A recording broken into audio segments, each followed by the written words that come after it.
Nation, it's Thursday, time for the newscast. I'm Jen. I'm Mike, how are you? I'm good. Very good. Ready to rock out. It's a nice sunny Thursday. Oh, I love it. Bring on the spring. You got it, you got it. And tomorrow, well, actually today, National Crayon Day. Never heard of it, but good.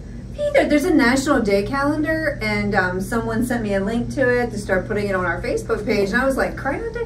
I didn't even have a crayon to bring down. Jeez. Just gonna like sample a crayon. Oh, I hear you. And it's also National Clams on the Half Shell Day. Oh, we love those up in Rhode Island. Clams on the half shell, What does that mean? delicious. Instead of like both half of the clam shell, it's just We one? just open the clam, you have to scoop it out, and then you can just like slurp it down, Jack. I've heard they taste like seawater. Little hot sauce goes all the way. We can have them baked, you can have them raw, you can have them in your chowder. It's great. My good friend Sue Palmer, she likes them. She says they taste like the ocean, like that little hint of salt. It's great, yeah, it's awesome, yeah. Yeah, and it's also National Bunsen Burner Day. I love Bunsen burner days. I Yeah, celebrate me that too. day. Yeah, Yes, me too. yes. Can't wait I'm to gonna light go- the flame tomorrow. Yes. I'll think about this different Bunsen burner than whatever you say. A Bunsen burner, interesting. Yeah, Yes. and tomorrow, of course, is Yep. April Fool's Day. April Fool's Day. You remind me of a guy who would prank people. I usually do once in a while. Do you? You know, like some chili powder in someone's ice cream, or just weird things like that. You know, I don't know. You know. One time I tied a rubber band around the squirter at the sink. Oh, I've done that plenty of times. My yes. roommate Oh, turned yeah. on the water. Oh yeah. Crazy, but you're a rebel, you kid. I am. Watch out. Yeah, hey now. Maybe some April Fool's jokes. And you know, I was trying to like trace the history of April Fools. Come in. And so I found like in the 1392, there was a reference to it, but nothing substantial till 1776 when a British newspaper printed something about April Fool's Day. Yeah, that was the edition 31. They mentioned that. Oh, Yeah. I mean, I'm serious. Yeah. Encyclopedia, whatever you want to call it. Thank you. that's what it would have been. Oh yeah. See. Oh yeah.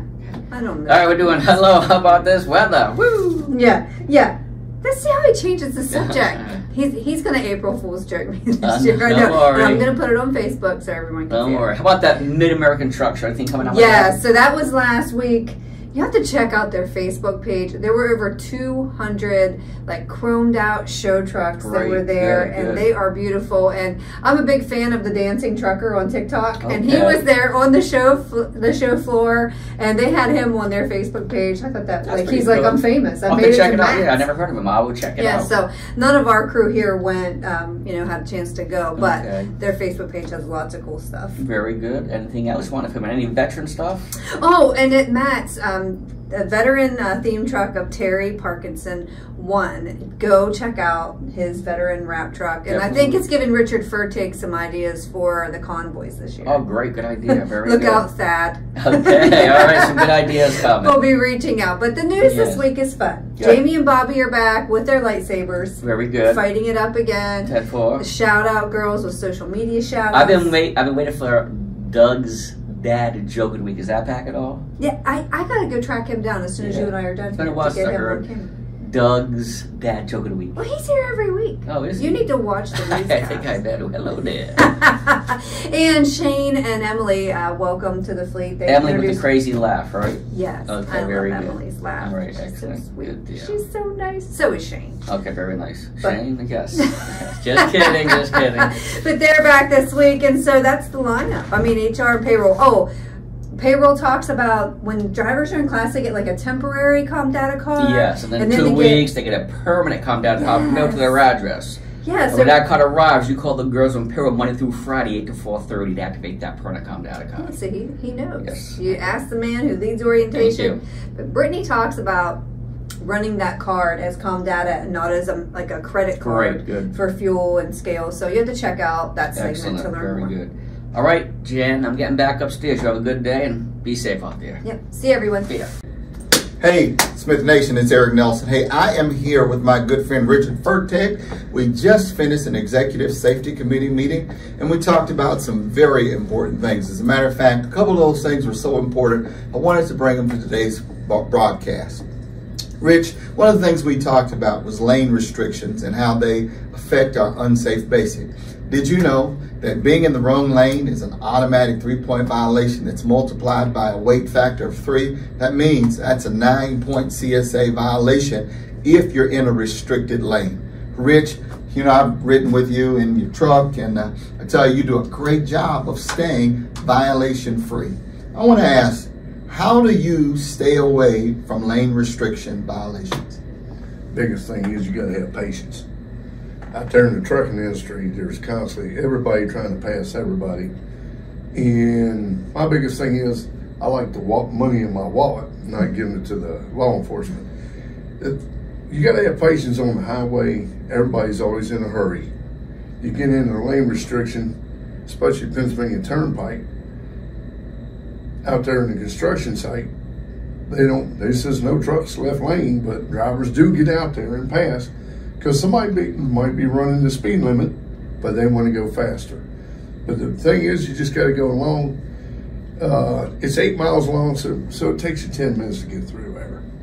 And I see a lot of things up on the highways, 3 lanes. There'll be 2 guys passing each other like you're drag racing, and you'll get 1 guy go in the 3rd lane and go around. But if you got the man up there looking down at you, he's going to get you time you come to the top of the hill. The biggest thing in the trucking industry today that I found out a lot, and I'm not going to lie, at times I had a 3-digit truck in my life, and but it's now it's structured to where you got to have patience because you got to avoid the accidents, the point system. If you go apply for another job and your points is high, they're not going to hire you. But it's just got to have a lot of patience out on the highway. And I see a lot of our drivers, they just want to get where they're going. And I just take my time and patience, and you're going to get there. Yeah. They might get there ahead of me, but 5 minutes later, I'm pulling in behind them. Yeah. And I really like what you said there because patience is the key. You know, just this week we had an individual who received a lane restriction violation. And when we asked, hey, what were you thinking? He really said to us, he says, well, I thought I could get around this vehicle that was going really slow, and I got caught in the process. And he ended up with a violation. Let me tell you, Rich said it, we all back the boys in blue. But if you're gonna make a contribution to them, make it to your state agency. Don't do it by getting violations. That's it. Hey, safety is paramount, and it starts with each and every one of us. So every mile of the way, make sure that you place safety first. And as Rich said, be patient. You're going to get there.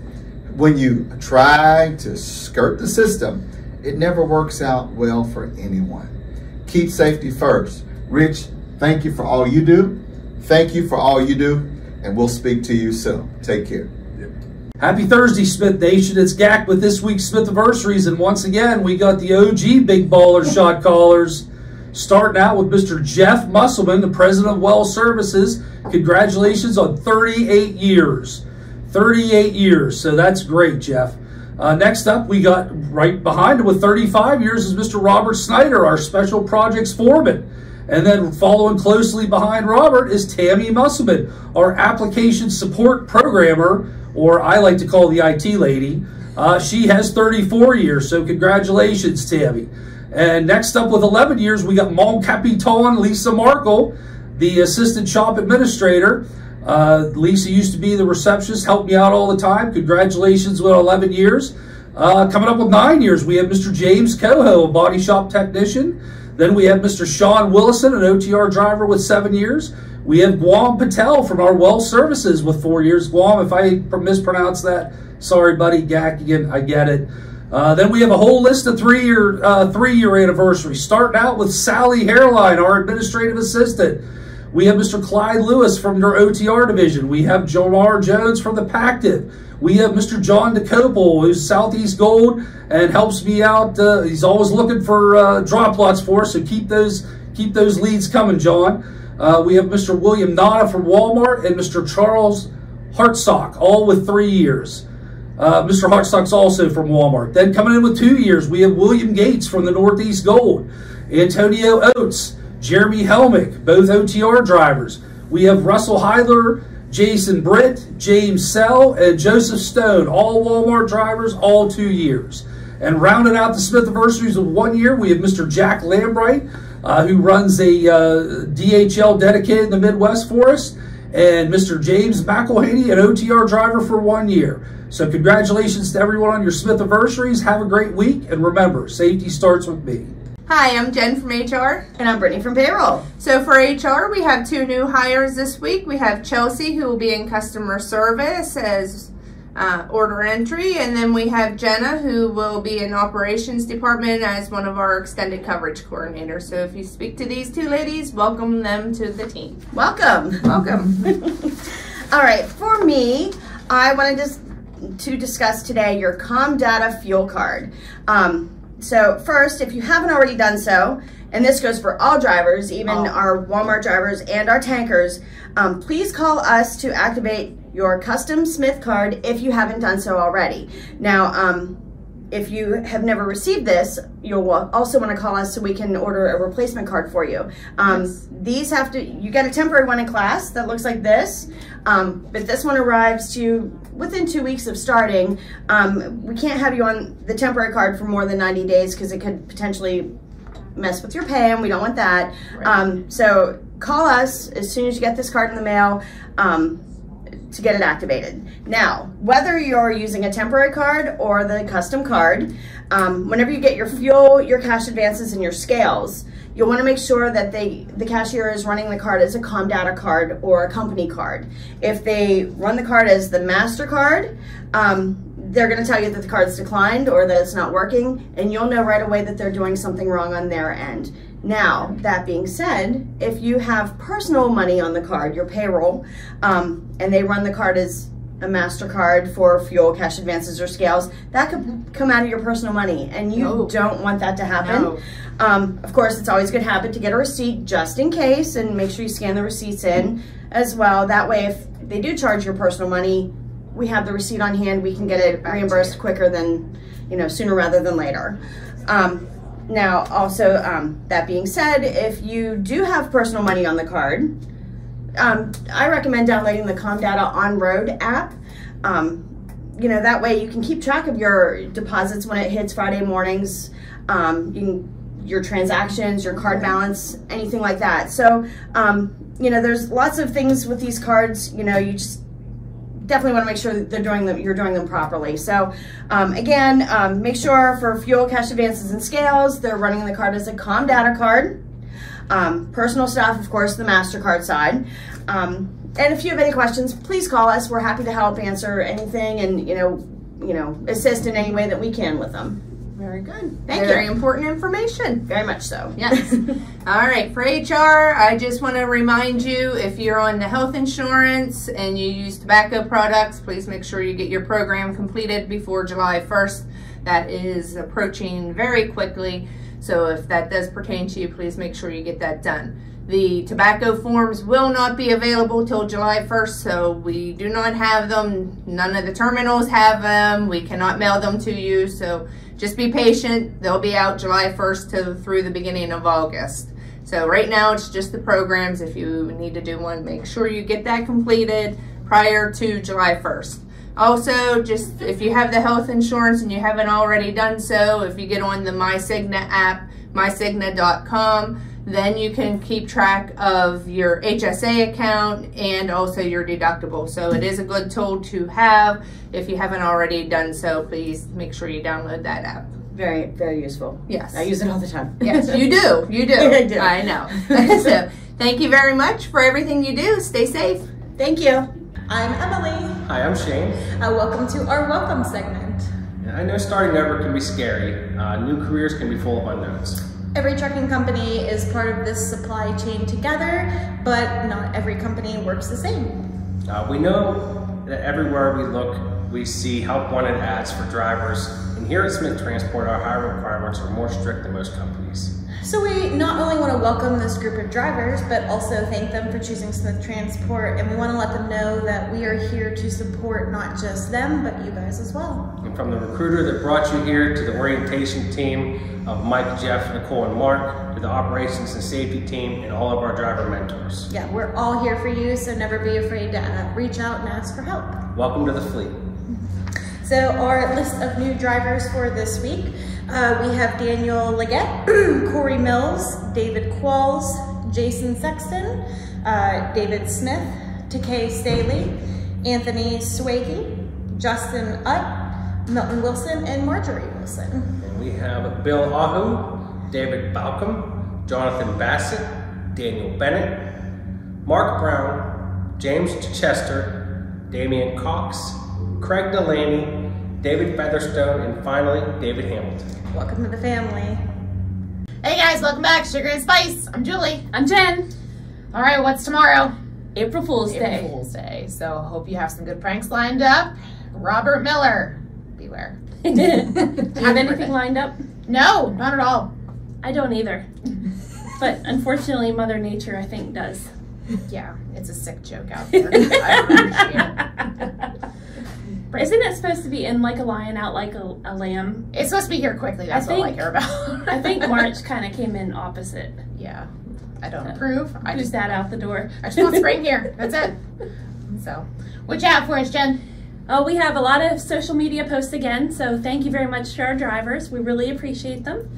So we just want to shout out Mike Mueller on the DHL account. He's always sending in great photos to us. So we always see a lot of photos from him. So we really appreciate it, Mike. Awesome. Again, we have Mike Little who sent in lots of pictures of his 389. We have daytime, nighttime, and a cloudy day photo as well. Oh, very cool.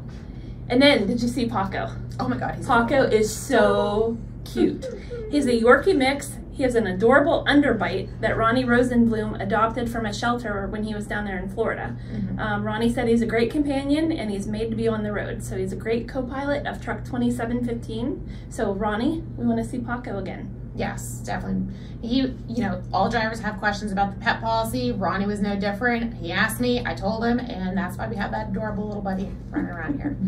So in addition, we have Kevin Smith in the Ellenwood Terminal who shared a great group photo of 3 389s down there, Peterbilts, in a row of sunshine. Yeah, that photo looked really cool.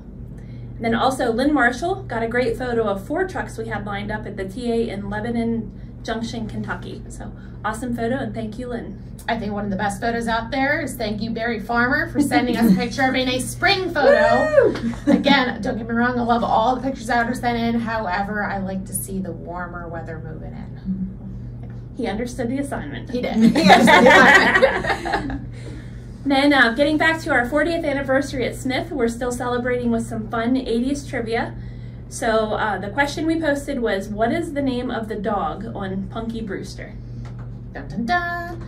Okay, the correct answer was Brandon from Tom Hall. Several people wrote Sandy, which is actually the name of the dog that Annie had. So sorry guys, but congratulations. I remember I used to love watching that show. And I remember she had a dog, but honestly, I didn't know the name. Yeah, I never watched it, sorry. And then another 80s trivia question we had is, the planet Kashyyyk is home to whom? Rich Buchanan slacked off on this one, but instead Ben Stacy Weimer stepped up to the plate, and the answer is Chewbacca. So congratulations and thank you. Yes. So the last one we have, which Star Wars movie released in 1980? And the answer for that is Stephen Lawrence with The Empire Strikes Back. Ooh.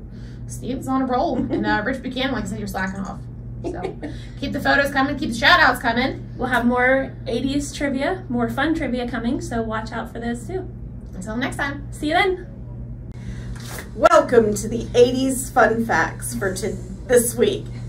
Battle of the Toys. Okay, enough of that.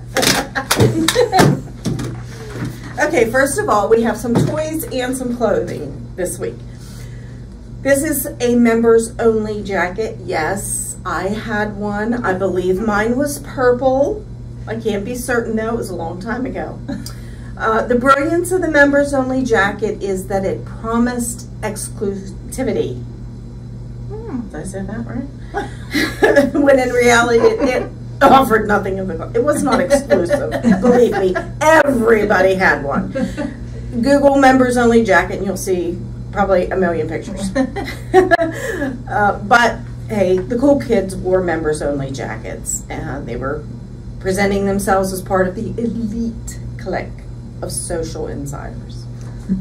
So you were a cool kid? Yeah, sort of, kind of. I believe it though. Really though. The jacket only signified that their mom knew where to shop in the mall. Moms know everything, and they're the best. Yeah. But that didn't mean we didn't wish to wake up with another one under the tree. Yeah. At Christmas.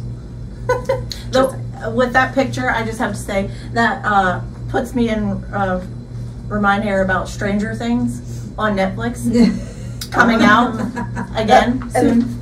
That sort of looks like Corey Feldman. Anyway. Yes. Yeah. Okay, what do you have for us? So I have the Garbage Pail Kids. It was a combination of the nerdy baseball cards and the desire to be the grossest person in your social circle. Yeah, if you couldn't find the humor in the atom bomb, the kid with a mushroom cloud exploding in his head, or Doughboy, a Pillsbury Doughboy knockoff whose body produced cupcakes, then you were probably not the cool kid. So that would explain why you don't have them, or didn't have them. Yeah. Well, I was a little too old because, you know, I was not a child of the 80s. It reminds me of the Pillsbury Doughboy and the chocolate chips. I didn't have Garbage Pail Kids. I had the Garbage Patch Kids. Oh.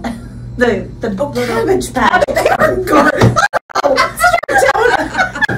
Bobby. Oh, jeez. Yeah, they were found in the Garbage Patch. I don't know what I had. Okay, Air Jordans. No, the Garbage Patch Kids did not wear Air Jordans. They were not the cool kids.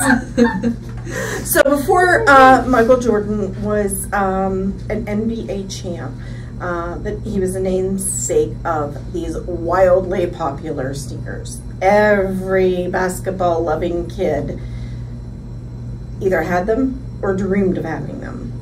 They were launched in 1984 after Jordan won a gold medal in the Olympics. Did you know that? Bet you didn't know that. Michael Jordan signed a 5-year, $2.5 million contract with Nike that led to one of the most iconic and sought-after shoe brands in footwear history. $2.5 million is nothing these days for athletes, though. Oh, no. Definitely not. Okay, so next, the Atari. Remember that? Yes, it was like having an arcade in your very own living room. The graphics were horrible, but nobody cared. Yeah. Any kid lucky enough to have his own Atari 2600 was the most popular person in his neighborhood. Yeah. Friends and would-be friends lining up outside the door for a chance to play Pong, Space Invaders, Breakout, or Pitfall. I remember my mom playing Pitfall, and she would, or if you had to jump, she'd go. She jumped with the joystick. It was funny to watch her. Okay, sorry, could never do this. Rubik's Cube. Nope, not smart enough. No. My younger brother could do it. But few managed to solve it, but every kid in the 80s was obsessed with this cube-shaped puzzle. We carried them everywhere. You'd go everywhere, you'd see them. You'd have them at home, they were at school, and they'd take them back to home again, twisting and turning in hopes of finally getting the right combination. And if I had it right on one side, it was like, that was just one side. Look, I did it. Don't turn it around. It was such a phenomenon, though, that it spawned its own short-lived show, Rubik, the Amazing Cube, about a talking and flying Rubik Cube and his posse of crime-solving kids. I don't think I ever saw that. No, I didn't. But nowadays they have smaller ones. They have like two sides, or I think it's 2. I can do those ones. Yeah, I can probably do that too. It's just matching 2 colors. I don't know. I'm still not that good. Okay.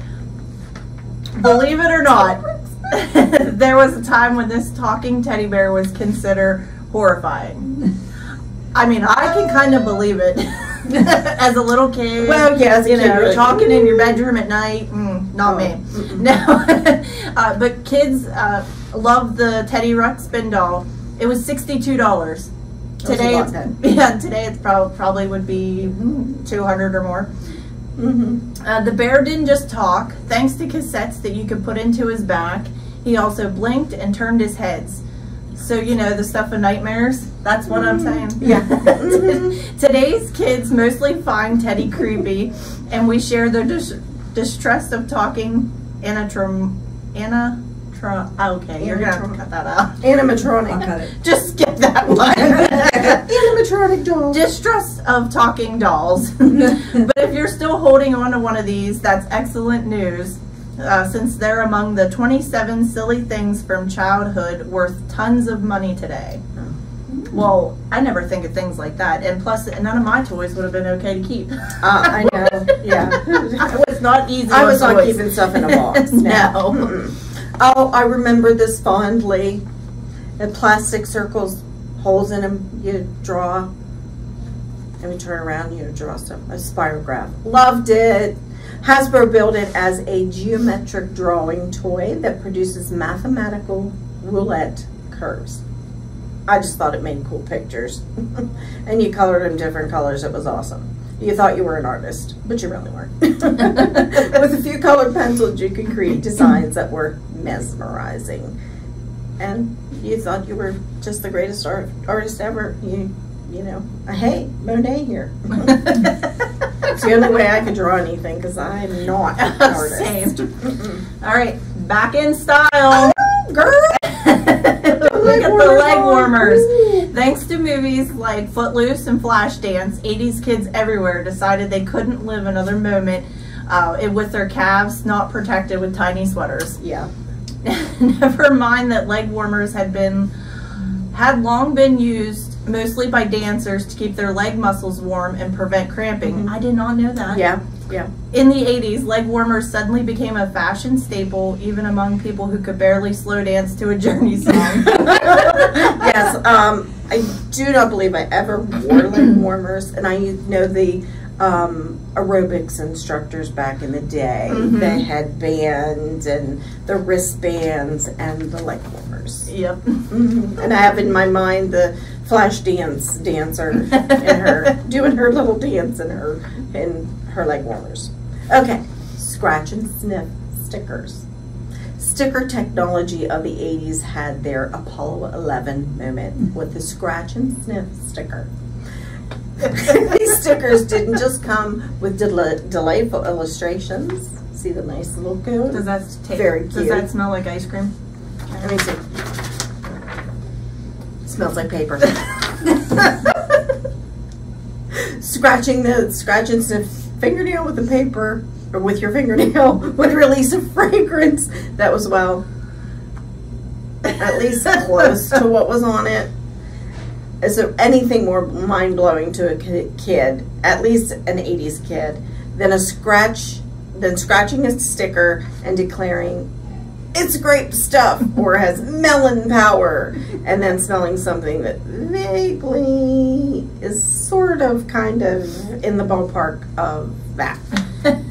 Does not smell like ice cream. No, I don't think that they ever smelled like anything. I preferred the markers.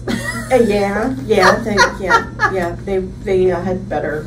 And they were more true. And then you would have marker on your marker on your nose. Oh, she was smelling markers again. We better get her help. Yes. This explains a lot. Okay, so then we have the Walkman, the Sony Walkman. Yeah. It first became available in the early 80s, and it was like science fiction. Truly. We could listen to our music anywhere, walking down the street. I guess in your car, probably not a good idea though. Unless you're the passenger. Yeah, that's true. Sometimes in school, if you were one of those kids. It didn't require carrying around one of those big boom boxes. Yeah. Obi-Wan Kenobi himself couldn't have imagined a future this magical. You said Obi-Wan. Oh. Gotta break out the lightsaber anytime you say Obi-Wan Kenobi. Okay, I'm sorry, but I could never get into this next one. Hated them then, hated them now.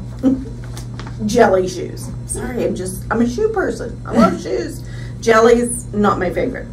True to their name, though, they made your feet look like they had been submerged in Jell-O.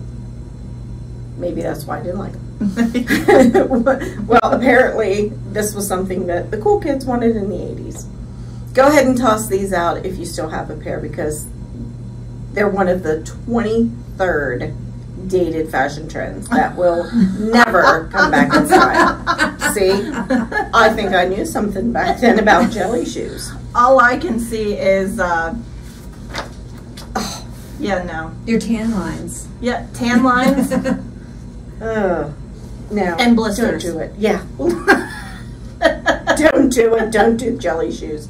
No. Jelly belongs on toast. It's a good idea. We should get some. Oh, it is almost lunchtime, isn't it? Yes. We're going to go. We're going to go have some toast and jelly. But for now, we see you next week for 80s Trivia.